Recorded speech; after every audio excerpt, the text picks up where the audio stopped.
J. Hibb, Stretford, Paddock. That's Joe Smith. And let me tell you something, right, Joe?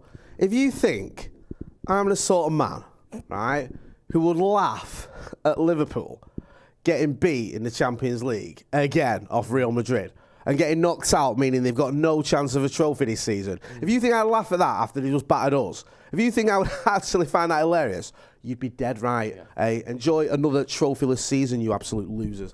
Imagine having no trophies in a season. Pathetic. Who does that? Hey, never happened to United. No, I think since Klopp arrived, we've only had 2 seasons with trophies.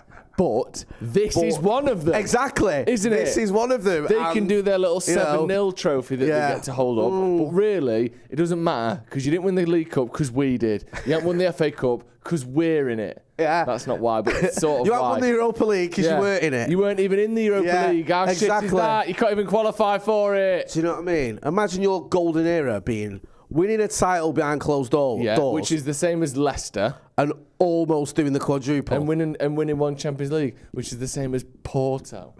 So you're basically somewhere between Leicester and Porto. Wow, you're hard.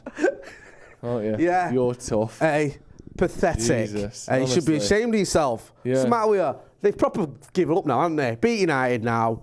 Just got to Bournemouth and lose. Yeah. We could restore a bit of pride against Madrid, but we can't bother. Do you know the old "You've Seen United Now F Off Home" song? Where do you stand on that chant? Not my favourite, to be honest. But "You've Beaten United Now F Off Home" is sort of where Liverpool are with the season. That is them, innit? Yeah. You know what I mean? It's like that FIFA glitch for the guy with no trophy. Yeah. That's them with we beat United 7-0. What are we talking about tonight, Jay? The Scousers getting beat. After that. Oh, right, sorry, yeah. We're talking about United as well. Yeah. These dudes, I mean, Qatar with a big green tick, does that mean good? It means good. I mean, they're winning. They're winning. Yeah? Yeah. A Red Cross means he's not. No, the Red Cross is a charitable organisation that helps out in some of the most desolate and desperate parts of the world. So make sure you donate now. Yeah, I might. This Red Cross. Yeah. Yeah, he's fucked. Do you give to charity, not you? Do I? Yeah. Give to charity. Sorry, someone's ringing me. 1 sec. Cancel the charity. Yeah, cancel it all. We've been rumbled. Yeah.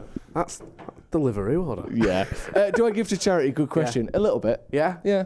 Fair enough. I do a bit, yeah.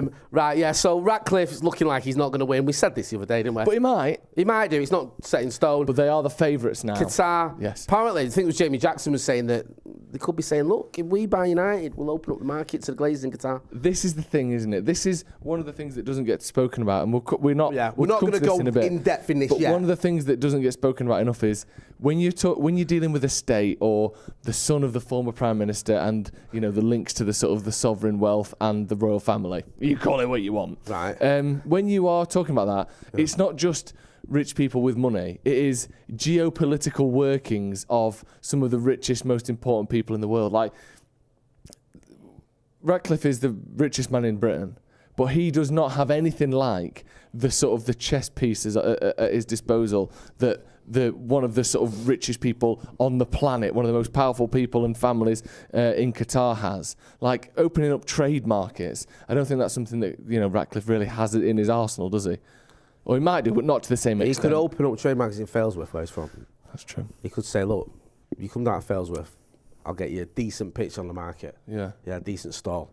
That could be his in. Anyway, we'll get into all that. We'll also got Bet Victor. We'll give you an injury update and we'll talk about Victor Osimhen. He's been banging in the goals again, smashing him in. United won him.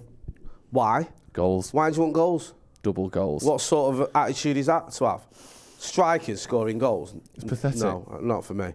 So we'll get into all that, but make sure you're getting involved in the comments and the chat. Hit that like button as well. Over 1,000 people watching, only 100 likes, which is truly an abomination. I want to get to 500 likes by the time this video is finished. Abdullah Ibrahim, great to see him. He says sports washing versus greenwashing. Pick your poison. Hey, what would you prefer? A bit of sports washing or greenwashing? Greenwashing sounds like a setting on your washing machine, doesn't it? Yeah. Takes a bit longer, but you're saving electricity in the long run. Right, okay. Yeah. Good point. James Wood's even, the actor, who was in, what was he in Salvador? He was in On Any Given Sunday. Family Guy. Family Guy. He was in Family Guy. Yeah, great guy. Well, he's a great actor, but very right-wing in his political views. Yeah. Anyway, he's been in the chat and he says, no pressure from the media on Klopp. Yeah. Where's your sit-down interview with Neville and Carragher ripping you to pieces? Yeah. Hey, where's that going on? Wayne Finnegan says, Jim is skint when it comes to this sort of investment. Qatar will take United back to the top and beyond. The football world hates it. Well, let's get onto that in a bit. But before that, the first chance we're probably going to have to see these owners in action, new signings, that sort of malarkey, is the pre-season tour. Pre-season tour, and it says here, confirmed. Confirmed. Well, there you go. Run us through this, big man. The United States Of America? Yeah? Yes. Right, okay. Just think, let's... Wow, you're well learned, aren't Well, no, you? I think we should be, Yeah. don't give people half a story. Sorry, the United States of America. Thank you. Manchester United will travel to the United States of America Well done. for their pre-season tour this summer. Manchester United returned stateside, which is one of the worst words in the English language. Across the pond is another one of my favourite absolute messes. We're going to the old US of stateside. The US of stateside. Great We're upper hopping body block. across the pond Over the goal bag. for the first time in 5 years. Wow. We just won the Europa League before that. The Guardian journalist Jamie Jackson tweeted, United announced US tour thought to be S Diego, which is San Diego, not shit Diego. Nice. San Diego, LA, short for Los Angeles, El Vegas, again. What's this? What's this? S Diego and El Vegas. Yeah. What's all that about? Who do they play for? Like, do you know what I mean? Do you know what I mean? I've never seen Las Vegas being described as El Vegas before. El Vegas. El Vegas comes to El Vegas. And the largest of apples, which is somewhat and uncryptically suggesting New York City, as they say locally. Football director John Murtaugh said, we've worked with the manager and his staff to create training camps with the best sporting facilities available, as well as a mix of competitive opponents to play. Woof. Imagine that. Hey. Imagine the alternative there. We have, as you like saying this, like, wow, applause break, everyone. Yeah. We've managed to attract some decent facilities and some opponents to play. Imagine they went, what's the pre-season tour this year? Oh, we're going to Brinnington for pre-season tour this year, and we've got fuck all to play against. Isn't that what you expected? It was in the Fergie era that we went to Bermuda and played a cricket team. And Fergie put himself up front. And you think Jay means like a cricket team? No, it was a team full of insects. Where's he gone? Yeah, he's gone. Me again. Look at that. Hey. Rubbing his legs together. Listen, you'll hear him. We played like just on a bit of grass against the cricket team, and Fergie went, "Let me have a go up front." Yeah. Like, it was amazing how far we've come. That's a good point. So actually, I take it back. This is more than we can expect. Did you say we're playing in Brinnington? Yeah. Rough Brinnington. Well, that was the point. Brinnington. Tell you what, don't mess around with the SK Mafia. Shout out to all the Brinnington Massive. Massive. Don't hurt me. Yeah, you up for this one?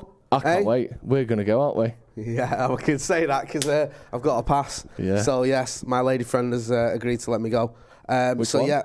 What? What? Don't even start things like that now. And she'll take that pass right off me, and I'll be spending the summer in Eccles. Yeah? There'll be no trips to America with your mates and your funny jokes. I was torn between saying which one and both of them.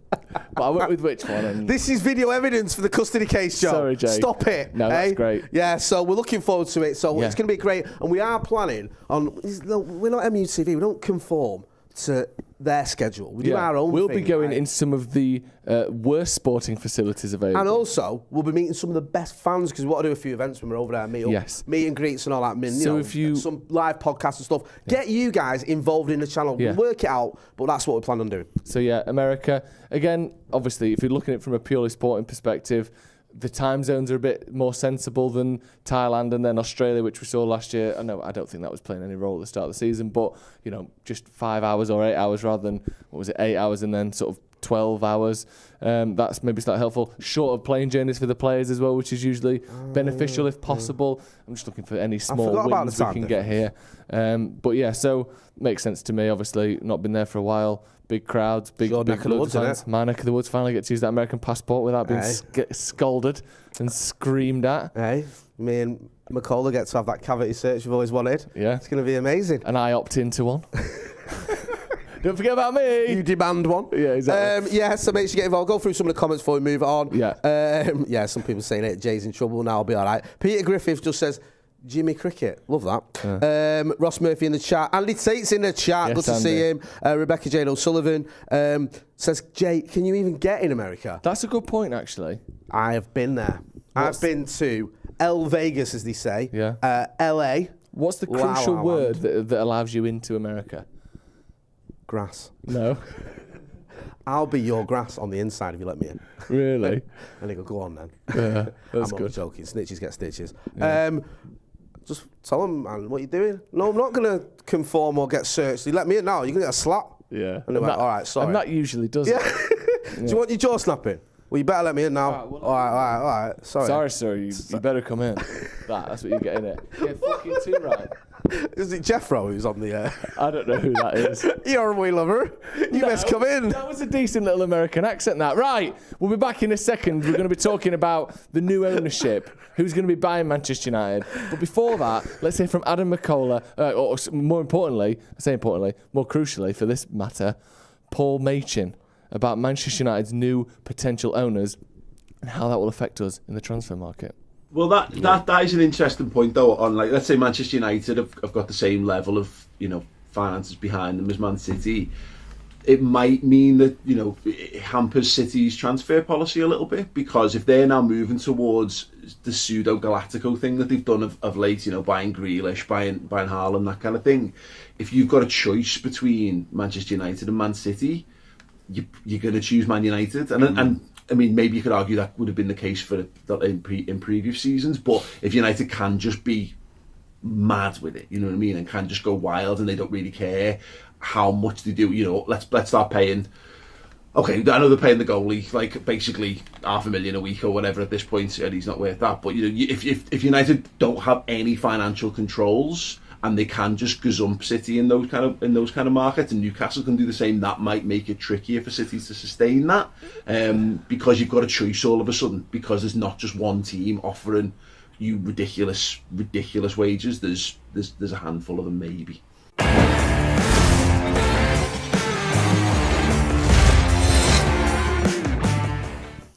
Interesting point there about United's buying power and spending power.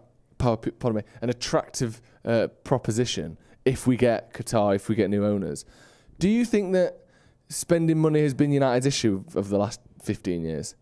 No, I don't. I don't think that is an issue. I'm amazed that Paul Machin is saying that. And it's always good to hear from the Bet Victor and the Last Man Standing crew on there, McCullough as well, obviously. But I don't think United have had a problem attracting or spending the money that's necessary. Paul Pogba, we bought because we spent more than anyone else would spend on him. Yeah. This whole prodigal son returns thing was drivel. City wouldn't spend the 89 million quid, we would.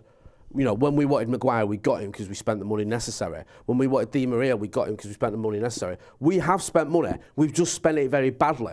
And part of the problem with that is because we've not had football people in charge of footballing decisions over the manager, because the Glazers have put the bank of mates in charge like Woodward, and that's part of the reason why they've got to go. Yeah. But it was an interesting point he made, because I feel that if United win trophies and challenge for trophies. That's the crucial thing for me. Yeah.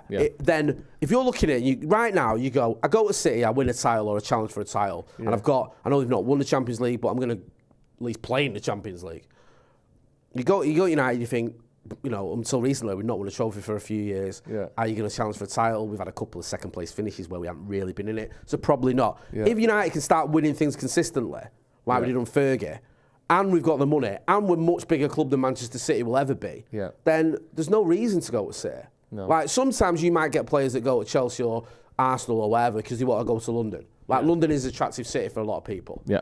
They're not going to go, well, I want to live in Manchester, but I can't go and play for United. I think the draw at the minute for City, if United are as competent as City are on the pitch, the draw is Guardiola, isn't it? His standing in world football over the last sort of 10, 15 years. He's the only thing where you go, that I'm not saying Ten Hag isn't capable of competing and all that, but he doesn't have the cachet or whatever. Yeah. Like, I get that, but then I think that only gets you so far. And also, is there not a little bit of a question mark how long Guardiola's going to be there? Well, I completely agree. Yeah, he might not be there for another 5 years. You could sign a 5-year deal at City in the summer, and Guardiola could go in 2 years. Yeah. Do you know what I mean? So it's a fair comment about Guardiola. It was an interesting point that he made, and it's funny that there's fans that still think like that. I was just wondering, like, who did the guy in third along support? It was difficult to tell, wasn't it? Yeah. Do you know what I mean? Maybe next time you should wear a some more badges or stuff? Give us a bit of a clue to who you support, bro. I think there were 6 or 7 Arsenal badges on display, but that never fully tells the story, does it? Do you know what I mean? Don't be ashamed of who you support, bro. Say it with your chest out. Go and check out Bet Victor and Last Man Standing. There's a link in the description. Tell them that Stretford Paddock sent you. Let them know what you think. Do you agree what Paul Mason was saying? Do you think he's actually chatting nonsense? And you can even remind him of what's happened since the Beatles if you want. Happy says, great to see you lads. Have a great weekend up the paddock. Thank you. Thank you. Should we move on? Yes, let's move on. Quick injury update. Garnacho, as you can see there with his lovely yellow hair. Eric Ten Hag gives Garnacho injury timescale and points out squad's availability struggles. He said, I can't say exactly when he'll be back. Obviously, we all saw him going off, leaving Old Trafford on crutches with a plastic boot on after the game the other day. It will take weeks. It's a serious injury, which to me suggests 3, 4, 5, 6 weeks minimum rather than 2 weeks, which is also weak. Do you know what I mean? If you're saying it's serious, I'm imagining a month minimum. My mate lost it on Sunday with Garnacho when he went down. Because we were chasing the game. It's 0-0 with out 10 men. He goes through, he gets tackled, right? Yeah. He screams and rolls on the floor. Man, could you hear him screaming? No, not really. Yeah. But it looked like he was in agony. Yeah. Man, look at him. What's he doing? Hurry up! Get up! Is he stupid? Are you thick? When it's 0-0 with that 7 out of 9 and we're chasing the game and we've got a corner, get up and get on with it. I'm like, bro, they've got the stretcher out like this. Could be he's serious. Literally dislocated his ankle. And then when he got up, he went, oh, look, what did I tell you? Yeah. And then a minute later, he got subbed and went down the tunnel to get medical attention. Now he's out for 4 weeks. Like, people just get so it's just like, what are you doing? Yeah. He says that it's difficult to make a diagnosis quickly. I saw him limping and that's why I took him off. I think we have only had one game when we've had the full squad available, which is mad, isn't it? It was against Man City at home, and that's the only time in the season. Every other time in the season, we've had a player suspended, injured, or missing through illness. Is it that, like, I love Eric Ten Hag more than life itself. But I don't know about, like, is that surprising you have one player for, like, throughout the season out missing? Like, isn't that normal? Or am I getting it wrong? Like, I don't know. No, I think, obviously, but you look at some of the most successful teams, like, you look at when Liverpool won that league title, they had, maybe it wasn't every single player in the team. With the asterisk next to it. Yeah, that one, with the inhaler next to it. Yeah. That one, it wasn't every single player was fit for every single game, but they had no sort of big injuries to any of their main players, like Van Dijk, Salah, Mane, Fabinho, Trent, Alexander. Like, most of them were fit for most of the season. I'll give you that one. They didn't have an Eriksen out for 3 months. It was, but Leicester were the same. Like, City have won a league with De Bruyne out for nearly all the season. Yeah. United, when we drew the league with City, had Vidic out that entire season. Yeah. And the following season, I think Real missed 10 games. But we've not been able to start. Right. Do you know in your head that typical, what would be Ten Hag's first choice 11? So I think we'd mostly agree. It would be De Gea. You can toss a coin on the right, but let's say Dalot. Yeah. Varane, Martinez, Shaw, Casemiro, Eriksen, Bruno, Anthony, Martial, Rashford. That team, which I think has not started a single game together this season. That team hasn't played together once, which I think is unusual. Yeah. Not to be able to start your first choice ever. Isn't it like the 99 team? Didn't they only play about 5 games? They played one game together. One game together. Yeah, the one you think of, yeah. Yeah, like, so we're not going to go through it, but the strongest possible 99 team. I think it was one. They played one game together. Yeah, certainly less than 2 or 3 it max. Happens, man. So I understand his frustration. Yeah. But I think there's still a part of me that remembers the Louis van Gaal with his piece of paper with these 14 defenders that are out. And, you know, all the other stuff we've had with long-term injuries and suspensions and players just being out for 6 months and Pogba constantly being injured and, you know, Rashford when he had he's playing with a broken back and then now he's out again. So it seems a little bit like it's not as big an issue as some may say. But when you look at the nature and the players that have been missing, Martial missing the entire season. Yeah. You're number 9. Your only goal scoring number 9. Yeah. Missing basically the entire season. That is massive. So I have a lot of sympathy there with Eric Ten Hag because I feel that had we had Martial fit for the entire season, we'd at least have I'd give us at least another 6 points, really, throughout that season. I think he's worth at least a couple of wins. Yeah, me too. And, you know, then you're in the title race, aren't you? Yeah. So it is frustrating. I do get it. It's just when you put it like, we've not had a full squad for the entire season, you think... To be fair to Ten Hag, he doesn't say stuff like this very often. No, he doesn't. No. He's not complained much at all about the injuries, which is something I like about him. So, but yeah, unfortunately, Garnacho out for weeks rather than days. Hit that like button. It's a shame for Garnacho, especially a young player. You always worry when they get these injuries. It's just going to stifle the development a little bit, and he has been absolutely flying. So anyway, hit that like button. Almost 2,000 people watching, over 300 likes. Let's get to 500 likes. What's the next story, my friend? Kolo Muani and Victor Osimhen are the two big boys United are linked with. Florian Plettenberg, obviously friend of the channel. We've had Good lad, Florian. He tweeted, can't confirm, interesting, can't confirm because there were reports that United are preparing a €120 million offer for Muani. He says he can't confirm that. He's been told that he's definitely on the list as a possible transfer target for the summer, but internally, Osimhen is rated higher than Muani. Osimhen is one of the club's main priorities.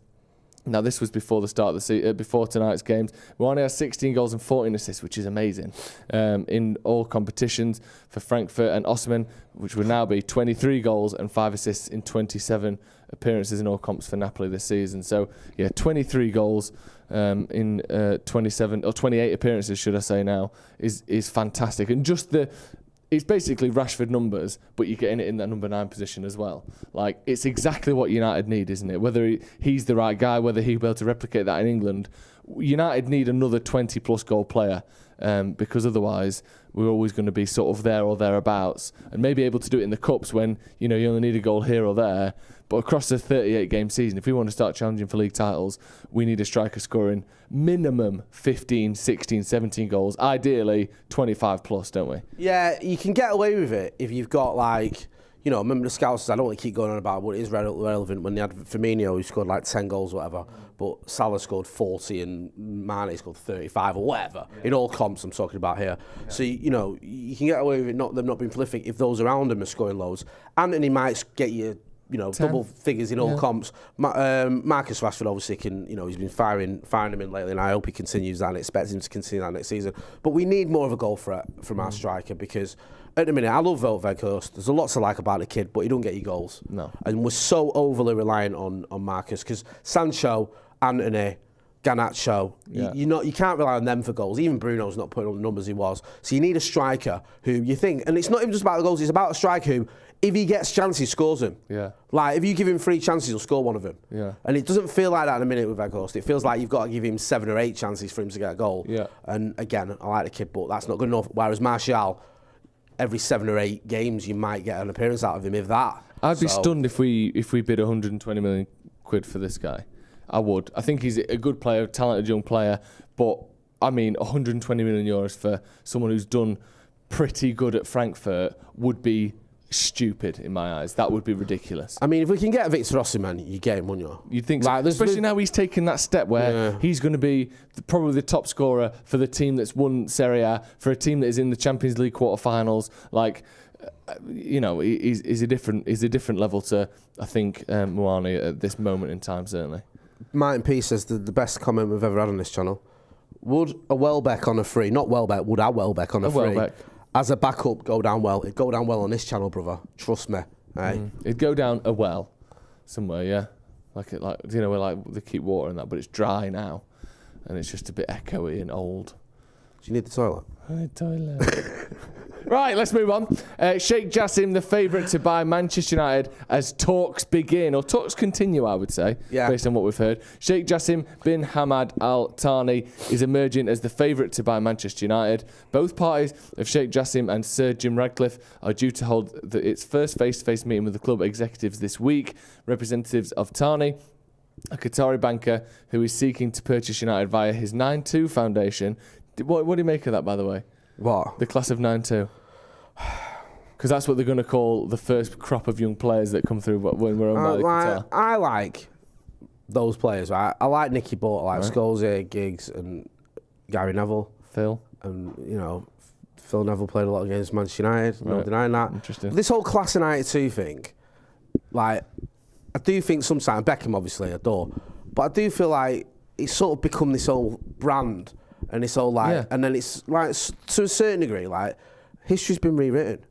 It's like, you see people now and it's like, the class of 92 won everything, and they won us, or they did win everything, but they won us that double and they won us that, and it's like, they did help us and they were a massive part of it and all that, but you've almost like, Roy Keane didn't happen, or Eric Cantona didn't Dwight happen. York in that night. Yeah, like it's almost become this thing where it's almost like this organic thing that's growing every year to make it bigger and bigger. So their influence is being lauded as bigger and bigger. And I just get a little bit bored of it. I don't knocking this guy for naming his thing after it, 92. Fair play to him, but it's a bit like the whole class of 92 thing. I think gets a little bit overstated at times. Like in terms of, not that they weren't great and weren't fantastic footballers, but that is what you're saying, though. You don't hear, like, no one ever mentions in that 96 season, 95, 6, anyone mentions from a certain age, like Eric. And I just think, like, he went on a one-man crusade towards the end of that season, scoring, like, winners in, like, the last 5 games, including the Scousers in the final. Or, like, you know, Pallister or players like that, or Irwin, who were just integral. I mean, the goalkeeper weren't all that, but other than that, it's like, it just makes me laugh a little bit. But no, listen, if he's got the money, which he looks like he has. Yeah, he's obviously determined. He's started a foundation named after United, class of 92. I just don't see him not being successful in terms of the bid. I just don't see how Sir Jim Ratcliffe has the means to outbid this geezer.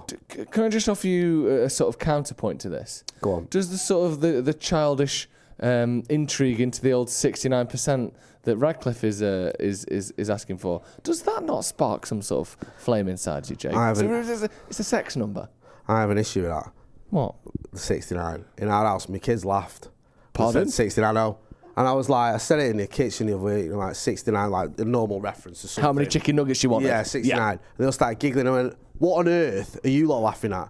And I said to me, she's like, and she's like, they don't know what it means, they just know it's rude. Oh, no. So, like, yeah, there is that element. But that doesn't make you want him to be successful just because... 69. It's funny, isn't it? 69. You know what I mean? But that is, like, also indicative of not just, you know, the sexual reference, but also the fact that he can't have as much money as this dude. Yeah. Because this guy's not messing about with sex positions, is he?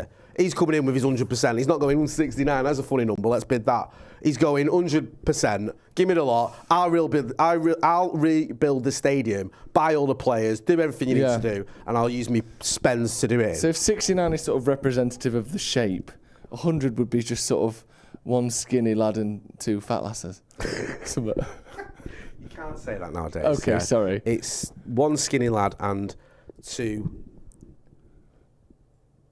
plumpy mamas. Right, let's move on, shall we? Kaveh Solikol has been speaking, and he said that delegation representing that Jassim's bid for Man United will be at Old Trafford tomorrow. Some of his most senior personal advisors will be there. They're also expected to visit United training ground. He remains 100% committed to buying 100% of United. Do we have any update on how he will get that remaining 31% that the Glazers don't own? Is that just can you just take it off the stock market if you want? Like what I know that when the Glazers bought it, they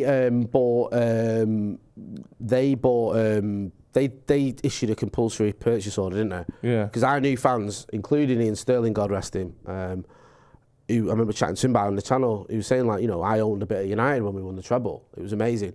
And then when the Glazers did their takeover, when they got over a certain percent, they were then able to do a compulsory purchase order where you had to sell the rest of the shares. And then they decided to sell those. Yeah. Put so I don't know what the script is with this. You know, football and finance is not my thing. Finance is my thing. I know a man who it is though, Kieran Maguire. So we'll get him on again soon because he can pick the bones out of this for us. Because he comes on every couple of months, or if not a bit more frequently than that, and explains what's going on in the financial world when it comes to Manchester United Football Club. So we'll get him on and explain it. It's a really good question.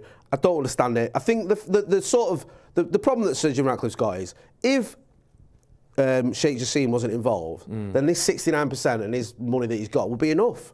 He's a very wealthy man, and this would work, and he'd be able to give the Glazers the 4.8 billion it's probably going to take to get over the line. And there wouldn't be, but now you've got this, who's just guys just come in and gone, no, you know, I've got whatever. I know there was reports that he's not going to spend more than he should, but he can spend that and not worry about it. Can we move on a little bit, because there's an extra sort of point to this. It's part of the same story here, but that I think is really important. There's been an update in the last, I think this is today actually. Alexander Seferin, who's the UEFA president, has been talking about rules that sort of forbid clubs, owners from owning 2 clubs in the same European competition, which makes absolute sense to me. You can't own 2 clubs that are competing against each other and call that any sort of fair competition. Like, that doesn't make sense. In sport, that does not make sense. However, There has now been talk that this rule could be scrapped. So he said rules forbidding clubs with the same owners from playing in the same European competition could be dropped. Ineos owns Nice and Lausanne Sport, and Qatar Sports Investment QSI owns Paris Saint-Germain. Thani says he's independent of QSI. Seferin told Gary Neville's Overlap YouTube channel, "We are not thinking about Manchester United only. We've had 5 or 6 owners of clubs who want to buy another club. We have to see what to do." This, to me, is really worrying, because already football is becoming the sort of the hobby of the most powerful men in the world. It's becoming like, do you know what I mean? If we're getting into a new hobby, we might go and get some roller skates in lockdown. They buy the roller skate factory. Oh, you love football, don't you? You love your season ticket. Well, I'm just going to buy the club, because spending 700 quid on a season ticket isn't enough for them. Like, look at, Jeff Bezos. Anyone else buys you buy yourself a sports car when you're going through your midlife crisis. Billionaires buy themselves rockets to go to space. Do you know what I mean? This is basically just a billionaire getting into football. Yeah. My worry here is, if you allow owners of football clubs to own multiple teams in the same competition, you are just opening football up to be completely owned, ran, influenced entirely, because obviously this decision is influenced by the owners that are pressuring UEFA to let them do this. It will just be this horrible closed shop, richest people in the world with all of their little pieces, like a fucking game of Monopoly. I've got that one, I've got that one, I've got that one, I've got the whole street. Look at me, I've bought Liverpool, Man City and Man United. We'll do a little Northwest versus, well, I own Palace, Chelsea, Arsenal and Tottenham. We'll do a Northwest versus London League. We'll do, this opens it up to anything. I wouldn't be surprised, genuinely, in 20 years, because it's going to take a little bit of time, for there to be maybe 6 clubs in England, 6 top-flight clubs who play in the European Super League one week, and they do their little... maybe that's the only league now. Do you know what I mean? Maybe there is no English competition anymore. Maybe there's 5 teams, there's the North, there's the South, there's whatever. This opens the door to anything like that happening, because once you've got rid of the sort of competitive, separation... anything is possible. And you know that they already want to play games abroad. They want to play league games in Spain, in America, in China, and wherever. That will happen. You'll be getting FA Cup final held in Saudi Arabia or in Qatar or whatever, because we've seen it with boxing, we've seen it with every sport where it's allowed to happen. The NFL play 5 games a season at Wembley. I don't want that for football, but it will happen the less we have restrictions on things like this, and I think it'd be really, really dangerous. No, I hear you, I do, and I think that I've had a few conversations with certain fans and stuff, and certain members of fan groups, and there is that concern, and that is one thing that a few people have been discussing about, as a fan base. Is that something we should be pushing back on? Not necessarily in terms of who the owners are, but if the owners come in, can we have a conversation? We go, look, we want certain things to we want United in the Premier League, we want United in the FA Cup, we want United playing, certainly the vast majority of games at Old Trafford are home games anyway. So what sort of guarantees you can get him? Might not be able to, but it's certainly a conversation that you want to have. And it is a little bit frustrating. And you know what? I feel sorry for some of the clubs down the pyramid, because you remember when Bury went under, and Gary Neville couldn't buy him, he couldn't help him out because he owned Salford. And that was the rules, and there's nothing he could do. And Bury's a club that his dad used to work at. He comes from Bury, and I'm sure he had enough money in the bank where he could have gone, here's £500,000 or whatever. Yeah. So the club still exists. And he wasn't allowed to by rules, and I get it, but they wouldn't bend those rules. I know it's UEFA, and that was the FA or whatever.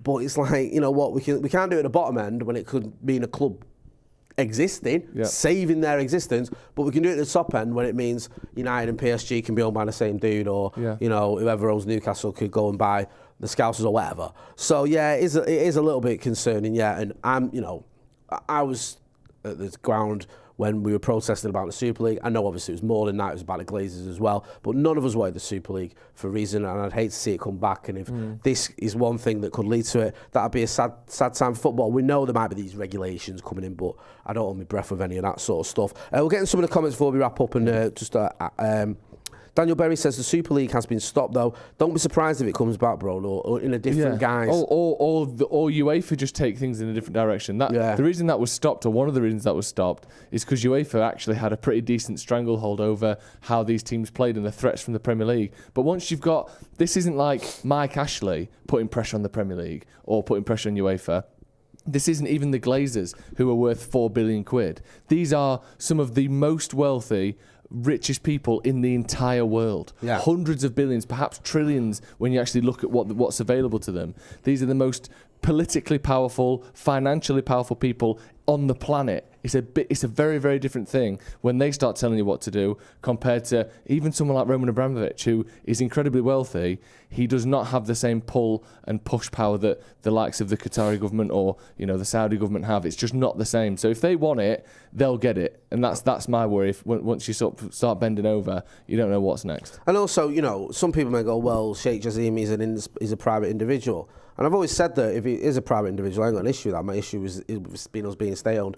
I don't really think we can say with a straight face he's not got some ties to the Qatari government. I mean, his dad was Prime Minister. He was head of the Qatari bank in his, early 30s, was it? Or something like that. I mean, I know he's really good at maths, but come on. Yeah. Like, was he given that gig because he's so good at maths? I mean, you can work a calculator out no one else. He was put in charge of the biggest bank in one of the richest nations in the history of mankind. Yeah.